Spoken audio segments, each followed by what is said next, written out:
रात के करीब 11 बजे थे। सर्द हवा में एक अजीब सी खामोशी थी और आकाश में घनघोर बादल डर पैदा कर रहे थे। शहर का वो पुराना रेलवे स्टेशन धीरे धीरे खाली हो रहा था। ज्यादातर यात्री अपनी मंजिल तक पहुंच चुके थे। प्लेटफॉर्म नंबर 4 पर एक 16 साल की लड़की अकेली बैठी, एक पुराने से बैग को अपने सीने से लगाए, कांपते होंठ और डरी हुई आंखें। उसका नाम था नेहा। किसी को नहीं पता था कि वह वहां क्यों थी, कहां से आई थी या कहां जाना चाहती थी। नेहा का चेहरा थका हुआ था, लेकिन उसकी आंखों में एक अजीब सा हौसला झलक रहा था। वह लगातार घड़ी की ओर देख रही थी, मानो किसी खास ट्रेन का इंतजार कर रही हो। उसके पास एक पुराना बैग था, जिसमें कुछ कपड़े, एक डायरी, एक पुरानी फोटो और थोड़ा सा खाना था। कोई भी सामान्य इंसान उसे देखता तो यही सोचता, किसी से बिछड़ी कोई मासूम बच्ची।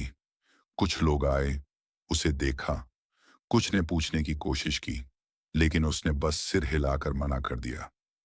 स्टेशन पर मौजूद पुलिसकर्मी भी 2 बार उसके पास आए, पर हर बार उसने कहा, मैं इंतजार कर रही हूं, बस थोड़ी देर और।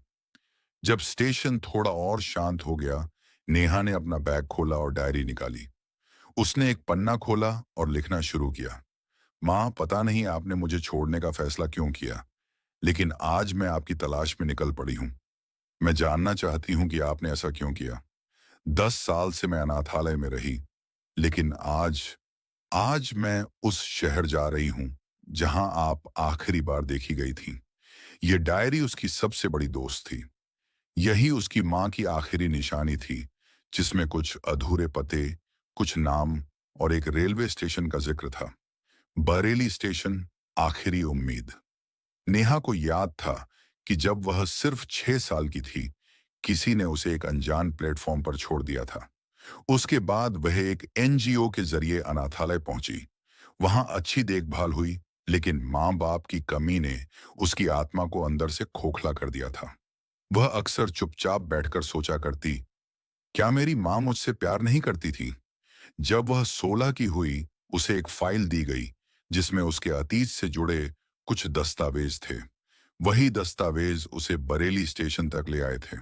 अब वह वहीं बैठी थी, उसी स्टेशन पर, जहां से शायद सब कुछ शुरू हुआ था, या खत्म। नेहा को रेलवे स्टेशन पर बैठे बैठे रात के करीब 12 बज चुके थे। तभी एक लड़का उसके पास आया, उम्र में उससे थोड़ा बड़ा, शायद 18-19 साल का। तुम यहां अकेली क्यों बैठी हो? उसने पूछा।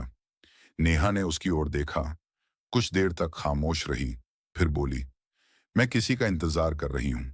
लड़का थोड़ा मुस्कुराया, फिर बोला, मैं अर्जुन हूं, भाग रहा हूं घर से, पर लगता है तुम मुझसे भी ज्यादा बहादुर हो। नेहा ने पहली बार मुस्कुराने की कोशिश की। दोनों ने चुपचाप कुछ बातें की।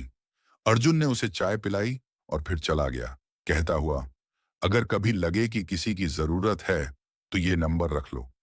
दुनिया में सब अकेले नहीं होते। अब सुबह के 5 बज चुके थे। स्टेशन पर एक ट्रेन आई, बरेली एक्सप्रेस। नेहा को याद आया, यही ट्रेन थी जो 10 साल पहले उसे यहां लाई थी।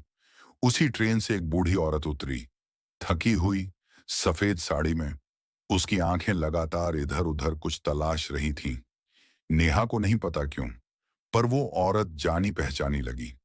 वह धीरे धीरे उस महिला की ओर गई और पूछा, आप किसी को ढूंढ रही हैं? महिला ने हिचकते हुए कहा, हाँ, मैं अपनी बेटी को ढूंढ रही हूं। उसे 10 साल पहले मजबूरी में छोड़ना पड़ा था। शायद अब वह मुझे कभी माफ न करे। नेहा की सांसें जैसे थम गईं, हाथ कांपने लगे। आपकी बेटी का नाम क्या है? उसने कांपती आवाज में पूछा। महिला की आंखों में आंसू आ गए। नेहा, उसका नाम नेहा था।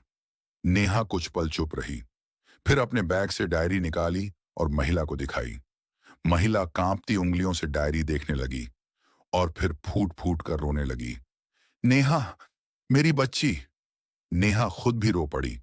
उसने झुककर महिला को गले लगा लिया।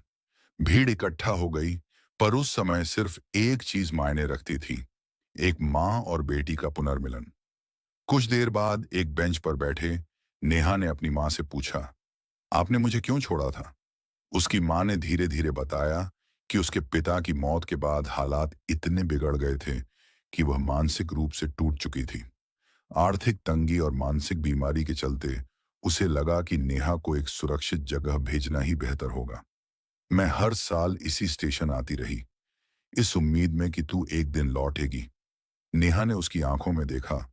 पछतावे, दर्द और सच्चे प्यार की परछाइयां साफ दिख रही थीं। उसने मां का हाथ थामा और बोली, मैं लौट आई। मां। नेहा अब अकेली नहीं थी। वह अपनी मां के साथ एक छोटे से घर में रहने लगी। उसने स्कूल फिर से ज्वाइन किया और अपनी पढ़ाई पूरी की। अर्जुन से भी उसकी दोस्ती बनी रही। दोनों ने मिलकर एक एनजीओ शुरू किया, स्टेशन सखी, जहां वे ऐसी ही लड़कियों की मदद करते थे जो अकेली, डरी हुई और बेघर थीं। नेहा की डायरी अब भी भरी जाती थी, मगर अब उसमें डर नहीं, उम्मीद लिखी जाती थी। कभी एक 16 साल की अकेली लड़की जो स्टेशन पर बैठी थी बिना किसी सहारे के, आज दूसरों के लिए सहारा बन चुकी थी। इस कहानी से यही सीख मिलती है, अकेलापन हमेशा स्थायी नहीं होता। हिम्मत, उम्मीद और प्यार, ये तीन चीजें किसी भी जिंदगी को बदल सकती हैं।